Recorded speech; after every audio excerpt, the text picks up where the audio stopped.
大人，这是登州来的加急信件。哦。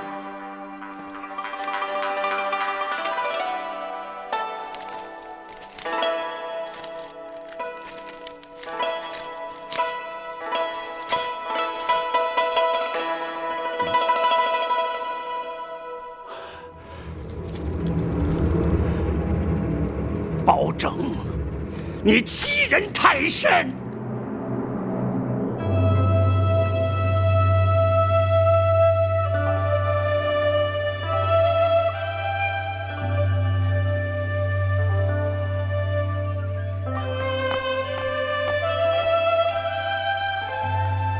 启奏娘娘，什么事？庞太师求见。哦，快宣。是。请。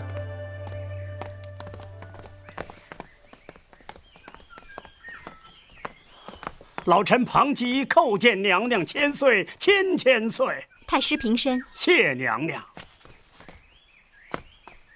女儿见过爹爹。哦，免礼。爹，今天怎么有空过来呀？我，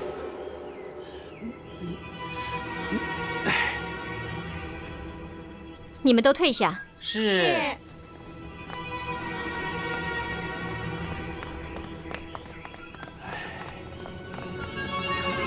爹，究竟发生什么事了？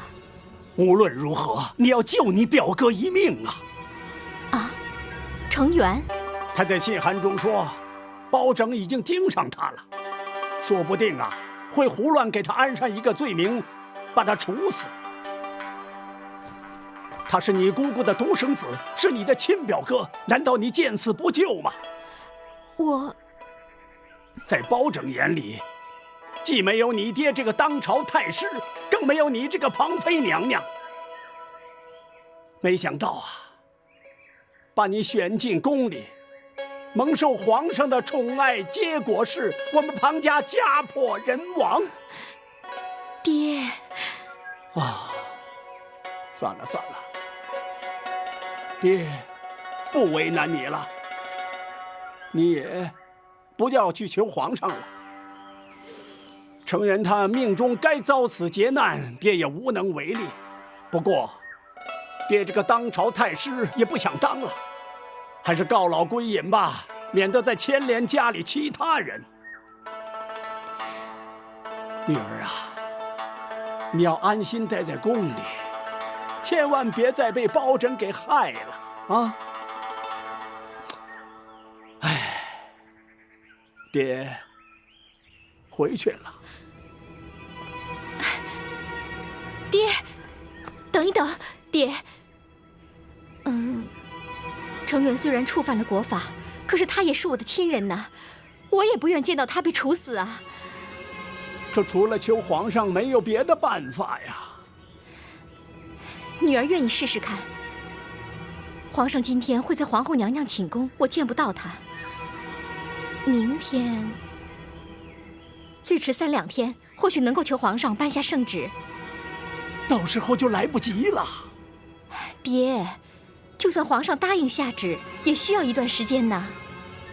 那这样，爹先去登州，能挡包拯多久就挡多久。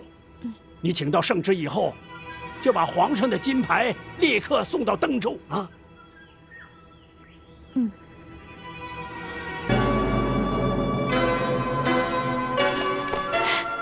请皇上做主。爱妃，皇上。爱妃，你这是干什么？来，快起来。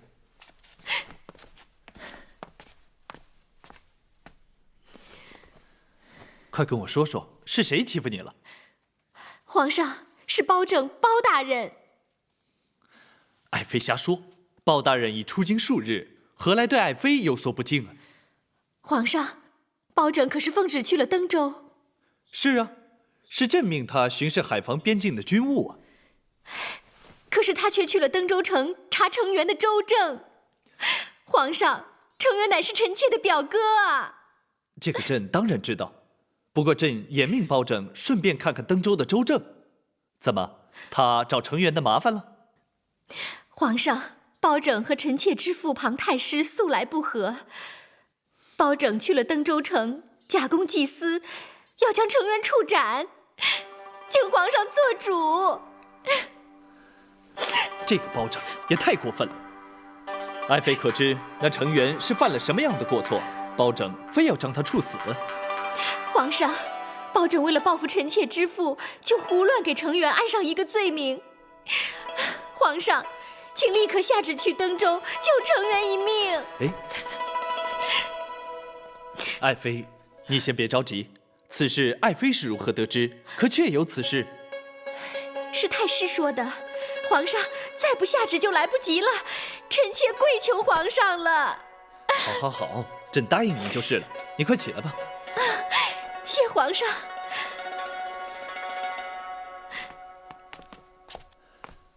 来人，在。宣王丞相进宫。是。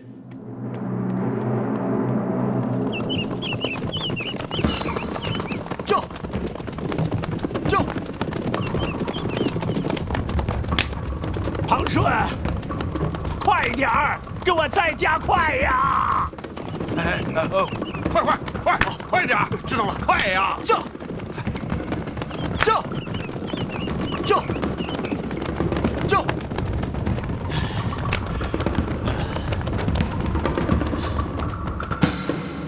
皇上决定要下旨去登州。不错，朕不能让包拯真把程元给杀了。可是，王丞相，包拯在离京之时，你可曾按照朕的旨意交代过他？回皇上，老臣的确交代过包大人，叫他无论如何依法而行，查出登州，通判一案。好，朕让他查案，他却杀人，你说朕能不下旨阻止他吗？皇上，或许那程元的确是犯下了死罪呀。不，庞太师却说他有假公济私、报复之嫌。皇上，老臣敢与性命担保，包大人绝不会假公济私、公报私仇啊！朕当然也知道，包拯绝不至如此，怎奈……皇上莫忘了，当初皇上下旨令包大人前往登州，就是因为朝中百官无人敢查，无人敢办。如今包大人查出那程元有罪，而皇上却又下旨不让他办。所谓君无戏言呐，老臣唯恐皇上会因此而失信于臣呐。王丞相，你先起来吧。谢皇上。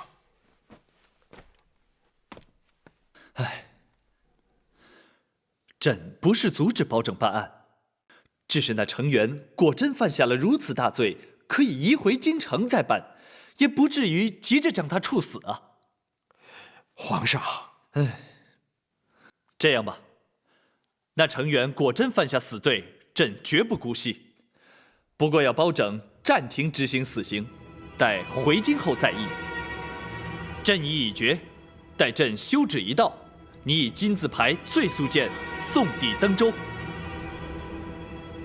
老臣遵旨。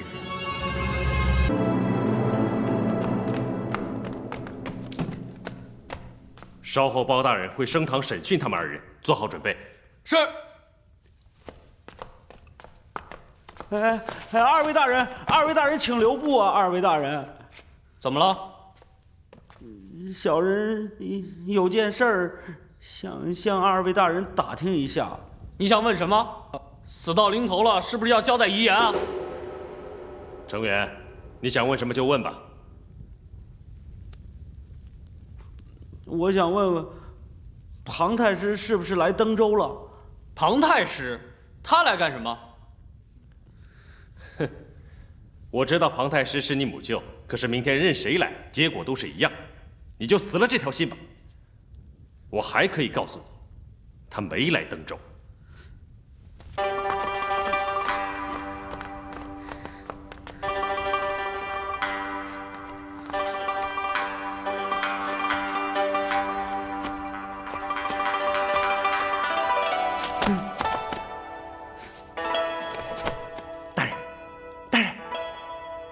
师怎么会赶到登州来啊？我之前派人送了封信函给他，就是怕包大人拿我开刀。可是我现在担心他没收到。不，也许他马上就会赶到。但愿如此吧，想要活命，只能靠他了。哎，大人，如果庞太师赶来了，你一定要救救属下呀！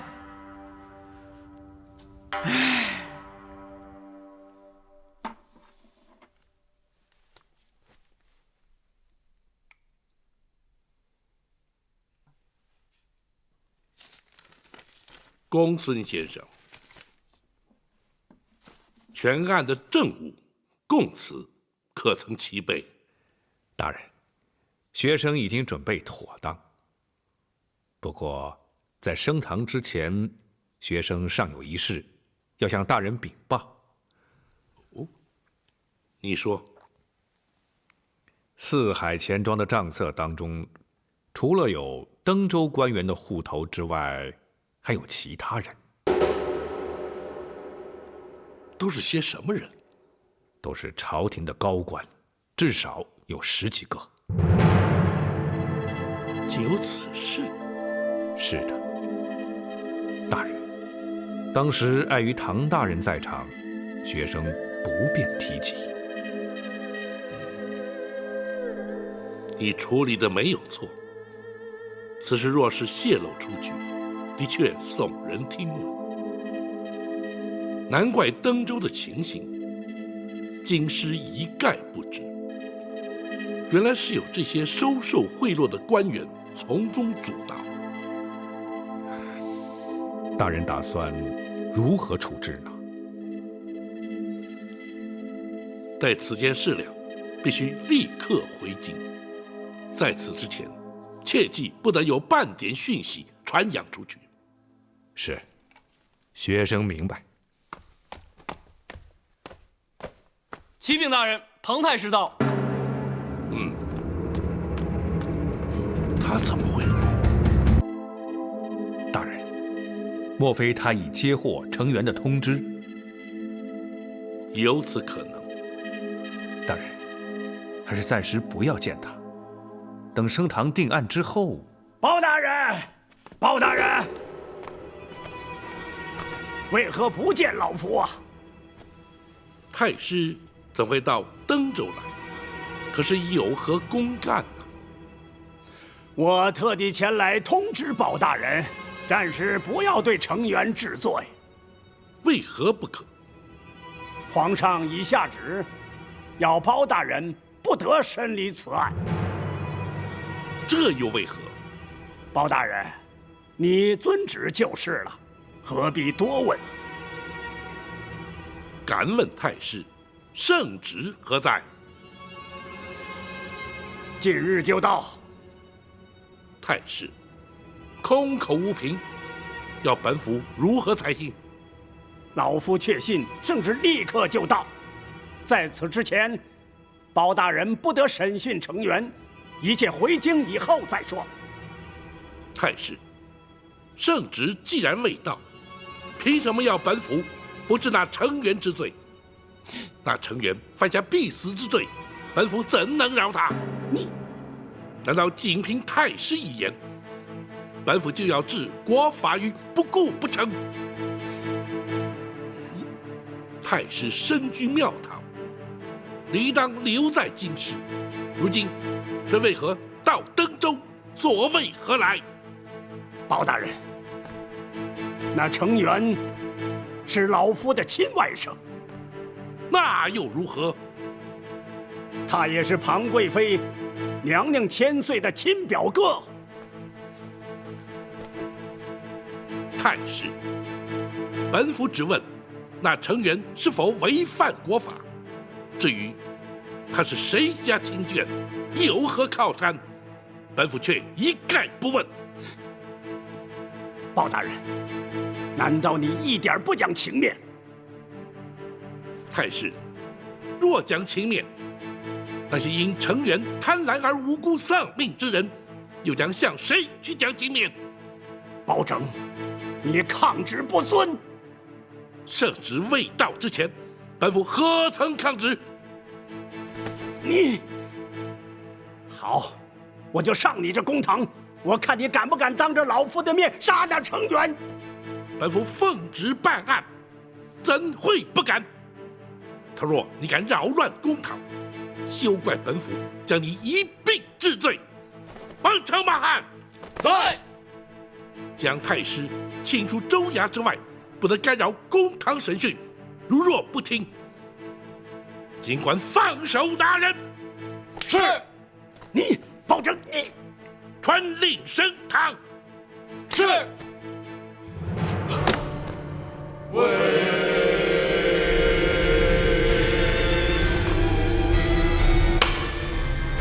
带人犯程远、朱刚。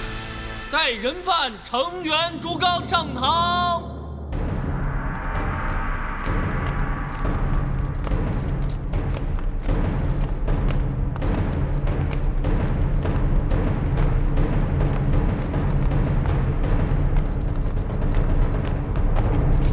跪下，跪下！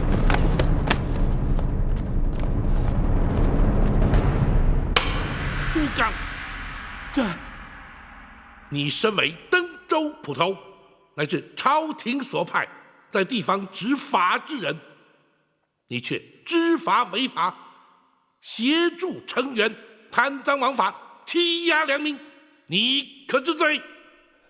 回报大人，程远是属下的顶头上司，他的命令属下不敢不从啊！即便如此，你明知他的指令有违国法，就该断然拒绝，或是依法检举。你却狐假虎威，狼狈为奸，甘为帮凶，你还敢狡辩不成？属下知错了，请大人从轻发落。姑念你虽为从犯，却未犯下杀人罪行，虽已渎职，却未曾具体收贿，本府便饶你一条性命。谢大人不杀之恩。死罪可免，活罪难逃。本府依大宋律例，判你监禁10年，并服劳役。你要深自反省，好自为之。是。来人呐！在。将朱刚押出堂去，发监执行。是。走。程远，犯官在。你身为一州之长，地方父母，不思报效朝廷，爱护百姓，反而依仗权势，胡作非为，巧立名目，强征粮税，勾结奸商，营私谋利，将朝廷公器为你个人私用，视登州百姓如同待宰羔羊。你寡廉鲜耻，人神共愤，贪赃枉法，罪在不赦。犯官知罪了，可是包大人，犯官罪不至死啊！住口！就因你的贪婪无度，多少百姓流离失所，断送性命。前任通判陆信，退休京官许谦，不知还有多少无辜，皆因你勾结李坤而惨遭杀害。你还说罪不至死？犯官，包大人饶命啊！包大人，堂下听判。登州知州程远贪赃受贿，违法渎职，勾结李坤，共谋杀人。本府奉旨代天巡狩，以大宋律例判你扎刀执行。包大人，包大人饶命啊！包大人，来人呐！在。胡子大伺候。是。包大人，包大人饶命啊！包大人，包大人，下官不敢了。包大人，包大人饶命啊！包大人。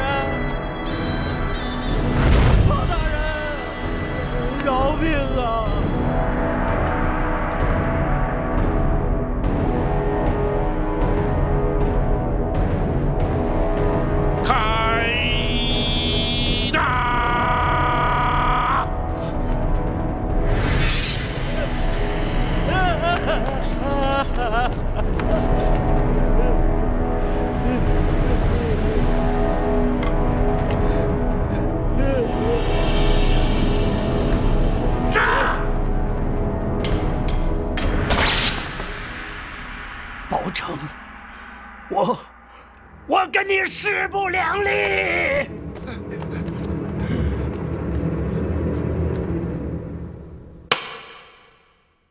带李坤，带人犯李坤上堂。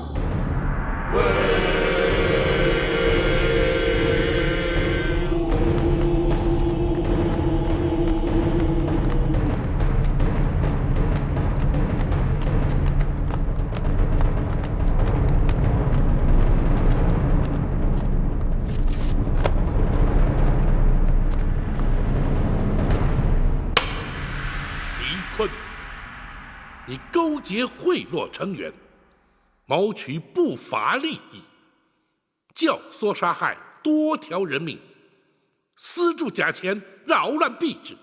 如今数罪并罚，罪证确凿，你可还有话说？我只是个商人，有道是杀头的买卖有人做。今天既然被包大人所查获，我没什么可说的。你倒是干脆。不过，包大人，四海钱庄有108处分庄，遍布全国。如果杀了我，必会导致钱市动荡。不知包大人打算如何收场啊？你不要误认如此一来便可以心存侥幸。朝廷自有整治财经之策，本府自会报请朝廷，以公办交子铺接手四海钱庄，查清存提汇兑之后，逐一交割，必可平静转手过渡，全然不会引起百姓不安。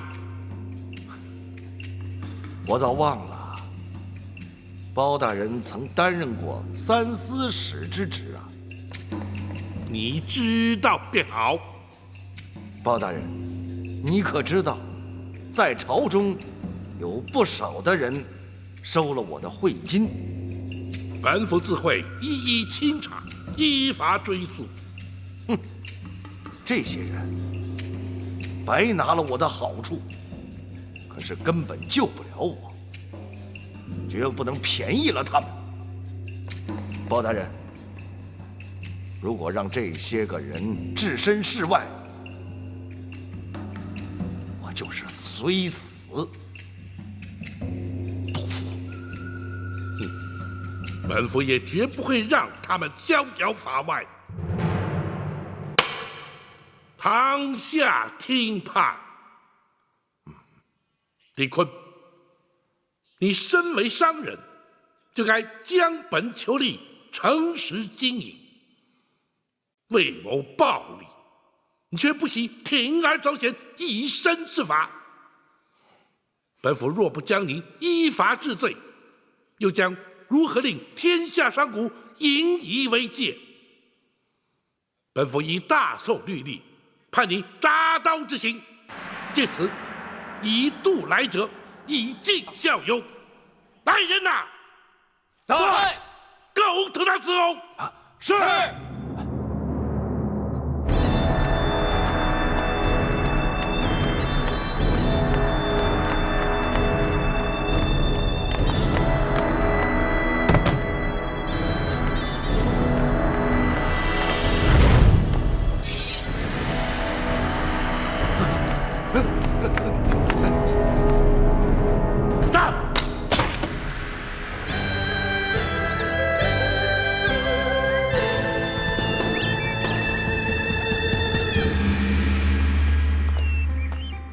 总算尘埃落定，全案结束了。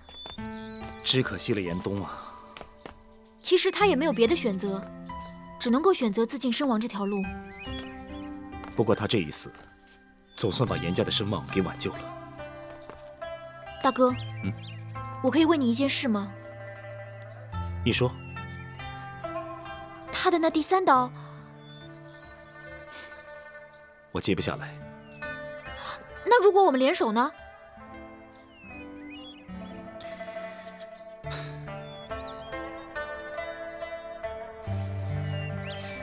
只可惜，我永远没有机会印证了。有些事情，反而永远不知道会比较好。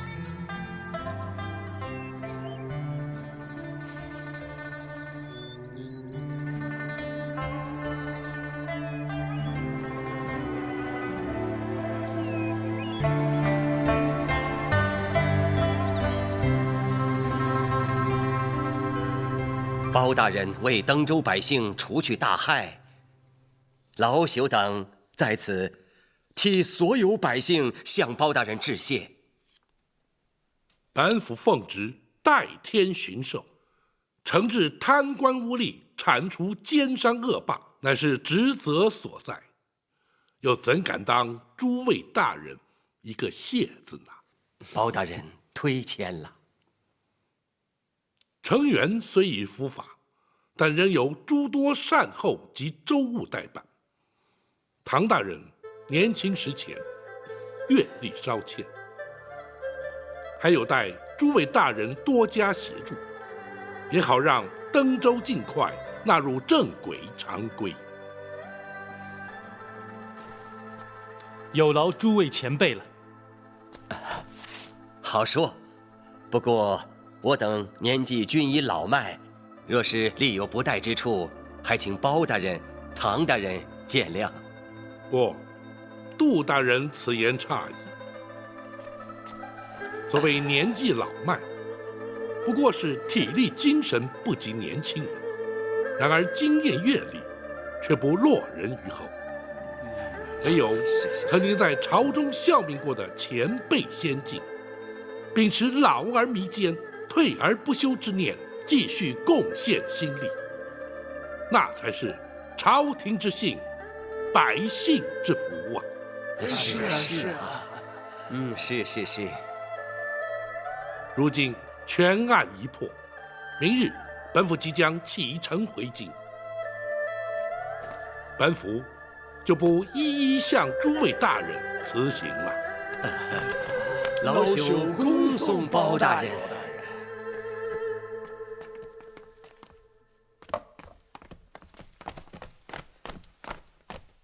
启禀大人，这是由京城金字牌派专差送来的。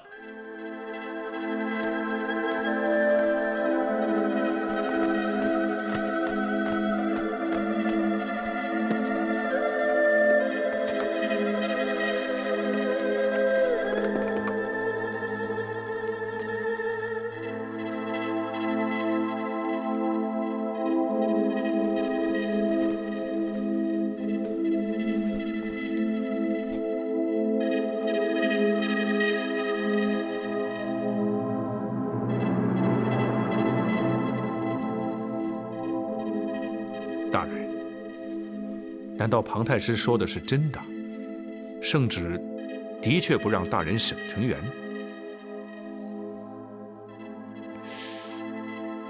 那怎么办？成员已经被处死，圣旨现在才到，大人打算如何向圣上交代啊？无妨，本府原本就打算回京，将那些收受李坤贿赂的官员一一揪出，如今只是必须尽快出发罢了。我们明日一早出发。是。明日之后，这登州城就全靠你自己了。是，门生会全力以赴。本府会尽快上报朝廷，速派新任知州。你也要依照通判规制，将这段期间所发生的点点滴滴巨细靡遗的向皇上呈奏，本府顺道带回京城。门生会连夜书写完毕。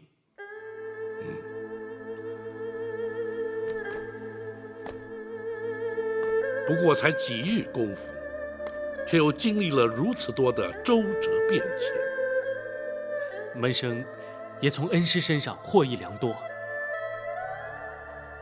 凡事并不可一成不变，总得随机因应。然而唯独秉持大公无私之心，却是放诸四海，而且准呐。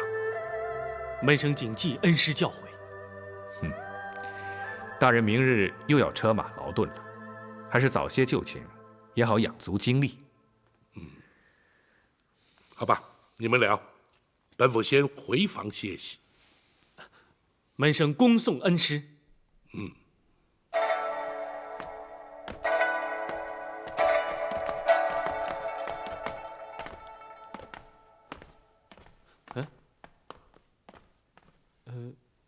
怎么没见到展云？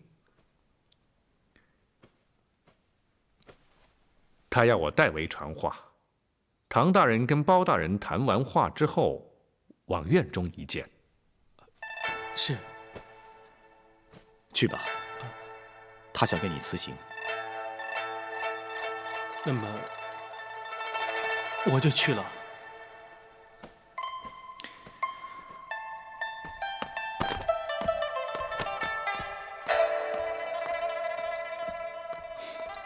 真不知道展云又在打什么主意。哼，没什么，就像展护卫说的，他只是向唐真辞行罢了。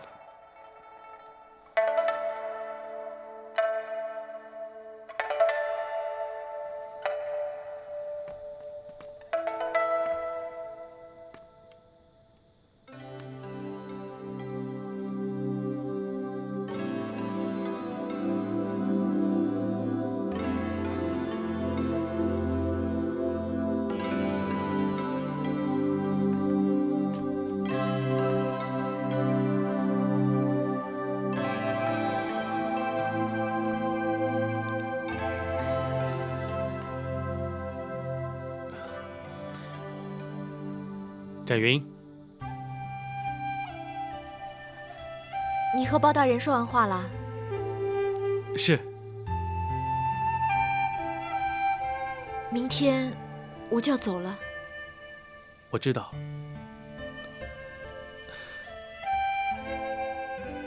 可能从此之后，我们都没有机会再见面了。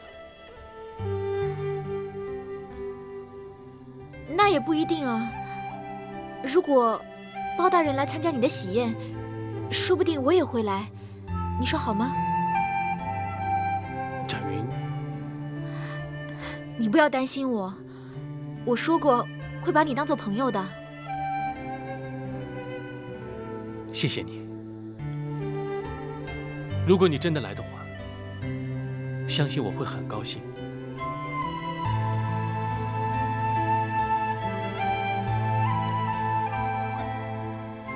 其实，我一直都很好奇，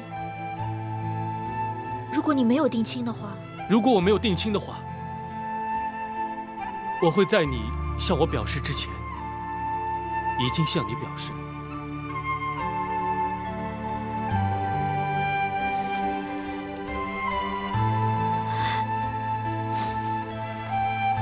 现在该我谢谢你了。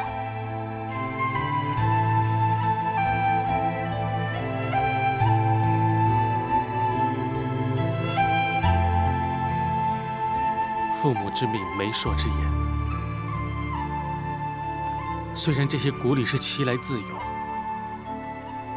却未必合乎人情。可惜我们身在这样的环境，也只能认命了。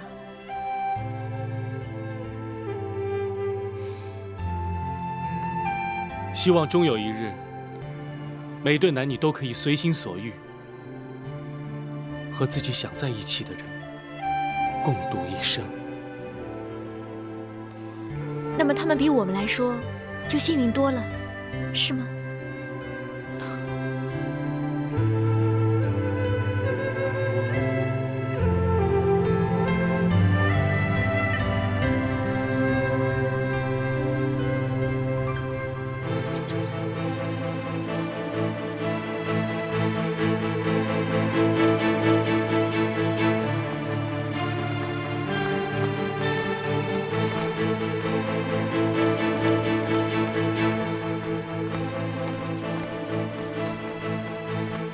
恩师，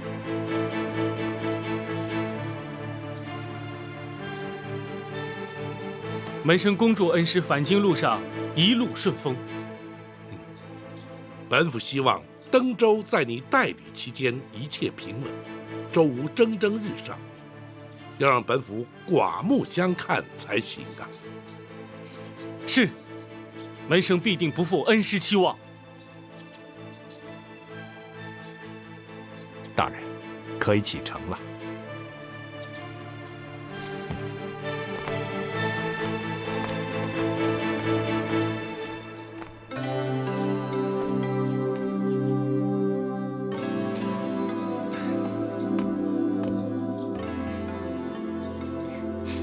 别的我也不多说了，我相信你一定会是个好通判，将来会是朝廷的好支柱，老百姓的好父母官。谢谢你，我不会让你失望。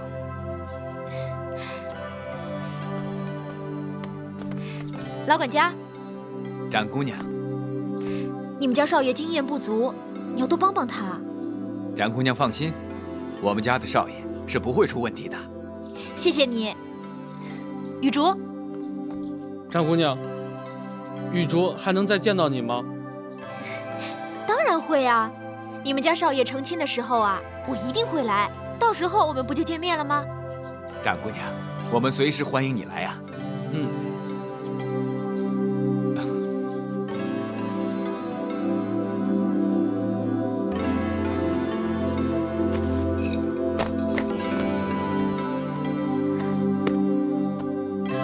你们都保重。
来人！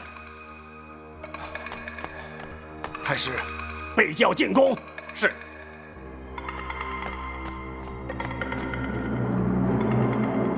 什么？包大人把程远给杀了？是啊，我再三恳求他刀下留人，可他就是不肯。可是皇上已经答应我了，圣旨已经颁了呀。我已经告诉他，皇上已经下旨，不让他审程远，要他等候圣旨。可他反而立即将陈元处死。他既然存心抗旨，我也无力阻拦呐。他也太跋扈了。难道他不知道程元是我的表哥？他当然知道，可是如何？哎，女儿啊，你不知道也罢呀。爹，有什么不能说的？我就是想要知道包拯他是什么意思。啊，好吧，看来呀，爹不说不行了。包拯根本认为我们庞家的人是全仗着皇上的恩宠而胡作非为。什么？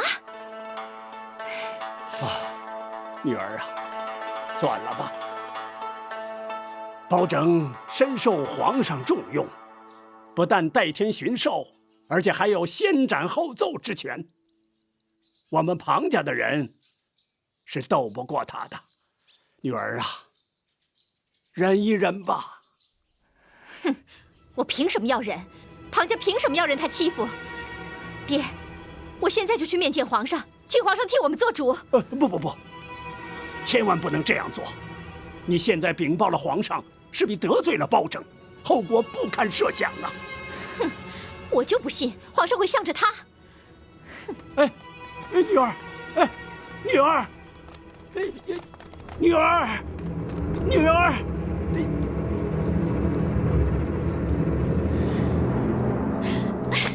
请皇上替臣妾做主。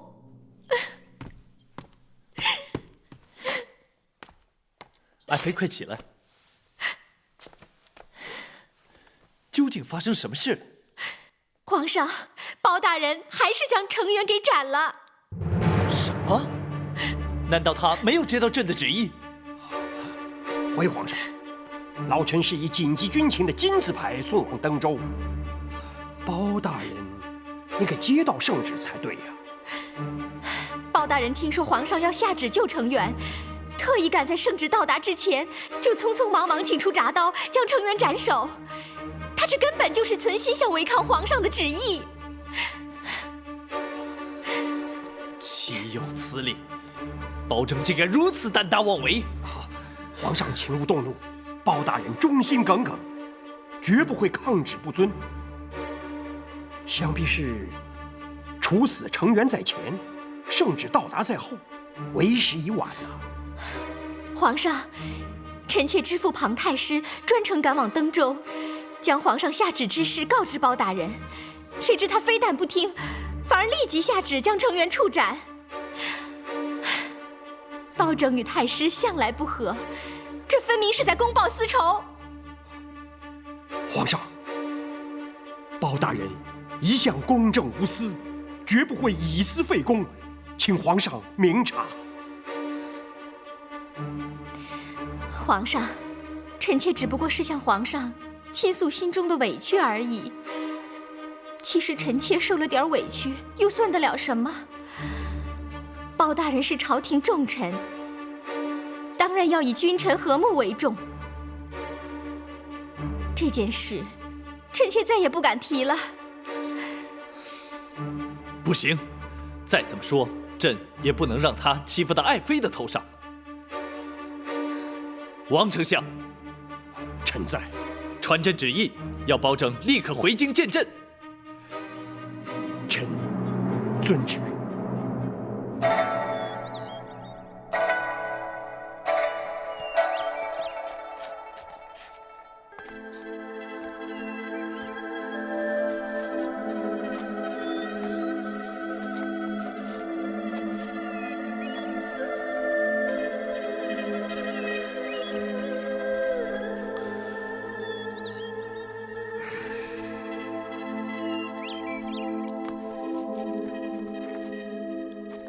大人还在为回京之事感到不安。程元之死，势必让庞太师心生不甘。倘若他煽动庞贵妃，向皇上进谗言，大人，请恕学生多言。大人前往登州查办通判一案，乃是圣上的旨意。如今查明真相，依法处置，皇上又岂会对大人有所责罚的？公孙先生有所不知，登州查案虽是皇上所派，但将程元处斩，却不在原定计划之内。皇上降旨阻止本府审讯程元，便是为此缘故。大人是担心皇上会因此而降罪？不，这些年来常因据理力争而触犯圣明，遭皇上降罪贬黜，更是不计其数。本府又岂会在意？怕的是，若不能将那些收受李坤贿赂的官员绳之以法，让他们逍遥法外，本府岂不是有愧之首？大人，到现在，大人还惦记着维护国法、端正朝纲啊！识君之路，忠君之事，本府又岂能不朝思暮想，随时惦记啊？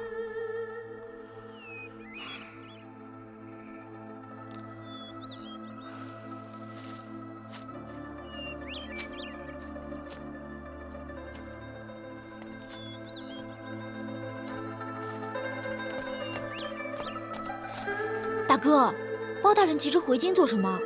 京里有很急的事吗？不知道，看上去很急，我们也不好过问。这像是包大人的作风吗？他从离开登州之后，一直很郁闷，看起来像是有心事。我们去问问他吧。翟云，啊？不合适。那我们去问公孙先生总行了吧？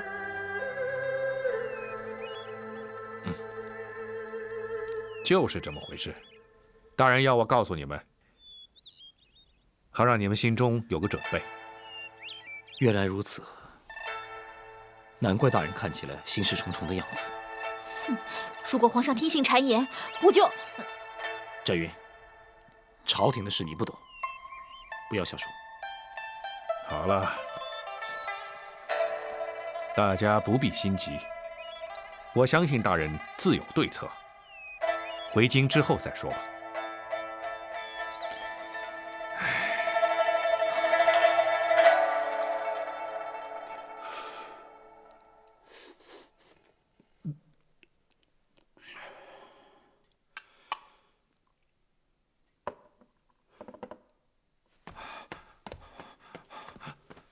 太师，包大人回京了。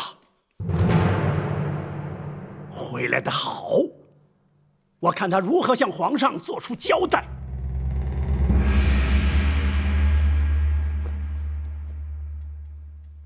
包大人一路辛苦了。包拯才回京城，相爷就专程来访，包拯实不敢当。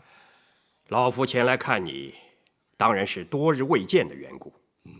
可是还有一事，老夫却不能不来呀。相爷请讲。皇上要包大人一回京城就进宫面圣。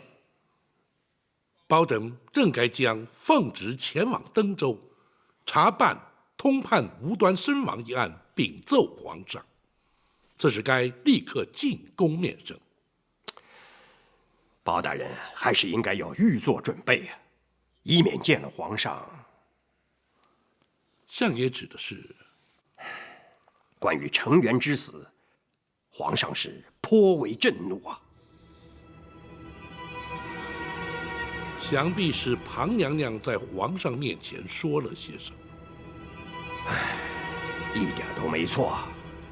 包大人，你明知那程元和娘娘父女的关系，为什么一定要得罪他们呢？相爷，包拯从未存心得罪任何人，却也无惧于得罪任何人。皇上还特别将庞太师一并宣召进宫，恐怕是要和你当面对质。如此甚好。包拯正有要事，必须面奏皇上。臣包拯叩见吾皇，万岁万岁，万万岁！平身，谢万岁。朕特意屏退左右，你我君臣四人当面把话说清楚。包拯，臣在。你明知道朕已下旨，不准你再审程元，你为何不听？难道你真敢抗旨？回皇上，臣审讯处斩程元之时，并未接获圣旨。包大人，老夫明明当面通知你，圣旨将到，你却置之不理，这不是存心抗旨又是什么？不错。朕要听听你又作何解释。回皇上，庞太师位列三公，既非专司专责，更非传旨太监，包拯岂能将他的一面之词奉若圣旨？倘若人人皆可以宣称代传圣旨，岂不因此而天下大乱？朝廷体制又将何存？你皇上，包大人所言极是啊。即便是皇上的口谕，也有专责之人，并非是人人皆可代传呐。就算如此，你也明知道那成员是庞贵妃的亲眷，难道就不能暂缓行刑？皇上，包大人根本不顾及娘娘的情面。不错，太师所言不差，包拯当时的确未顾及娘娘。包拯，皇上，包大人想必不是此意，请皇上息怒。皇上，臣奉旨出京代天巡狩，在登州之时，包拯眼中看见的是贪赃枉法、残害百姓的登州知州成员，却未见任何人的亲眷。倘若皇亲国戚，便可脱罪免责。皇上要包拯何用？大宋朝廷要国法何用？倘若果真如此，包拯立即罢官退隐，远离朝政，也免得妨碍了皇家亲眷。朕并非私心袒护，难道那成员果真犯下不可饶恕的必死之罪？难道就不能改判其他，以观后效吗？回皇上，那成员所犯之罪，并非包拯重判，而是他罪在不赦。只是若凭包拯一人之言，只恐太师不能心服。不错，包拯的确难脱公报私仇之嫌。对包拯，并无私仇可言。现有皇上钦派登州通判唐真手书奏折，他在登州的所见所闻，尽载其中，请皇上御览自评。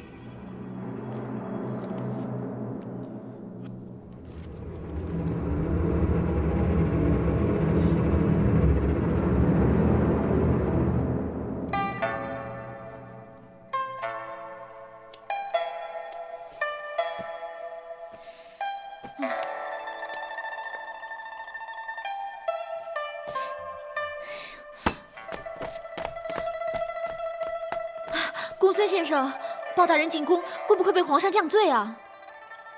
这很难说，这要看皇上究竟是讲理还是徇私。要是皇上不是徇私护短，他怎么会下了那不该下的圣旨？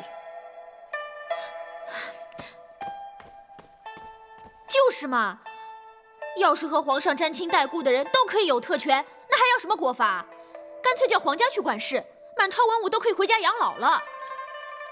哎，公孙先生，叫包大人不要干了，告老还乡还落得轻松。公孙先生，这件事恐怕连我都无法接受。难道真的要等大人被皇上罢了官以后再说不成？不，或许皇上会因为宠爱贵妃而难免护短，但是他不是一个昏君。我相信他会讲理，我更相信包大人会安然无恙。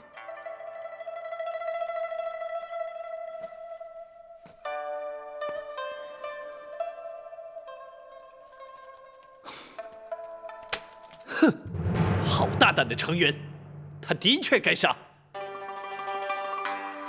皇上，庞吉，你要贵妃向朕诉苦，让朕下了一道不该下的圣旨。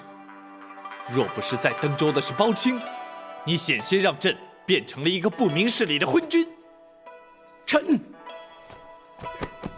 罪该万死。哼，幸亏包青坚持，朕才没有铸成大错。你还不向包大人认错？这怎么？你不肯？老臣不敢，老臣遵旨。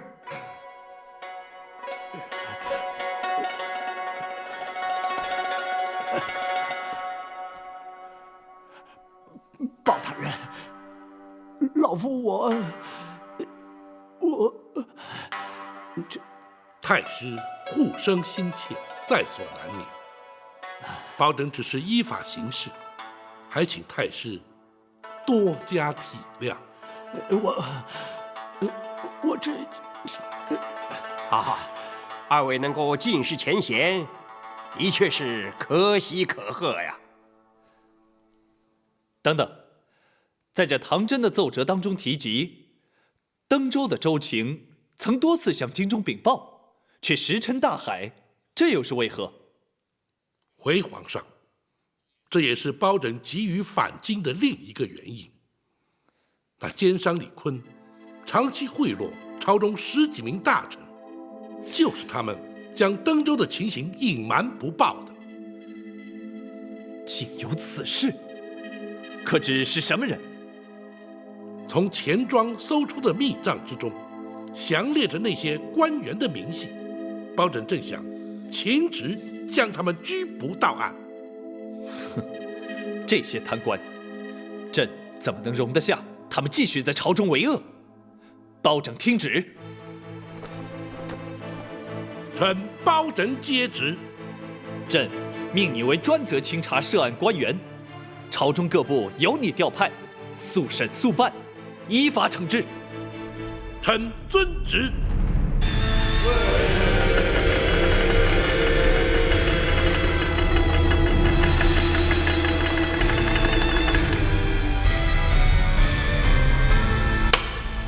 带人犯！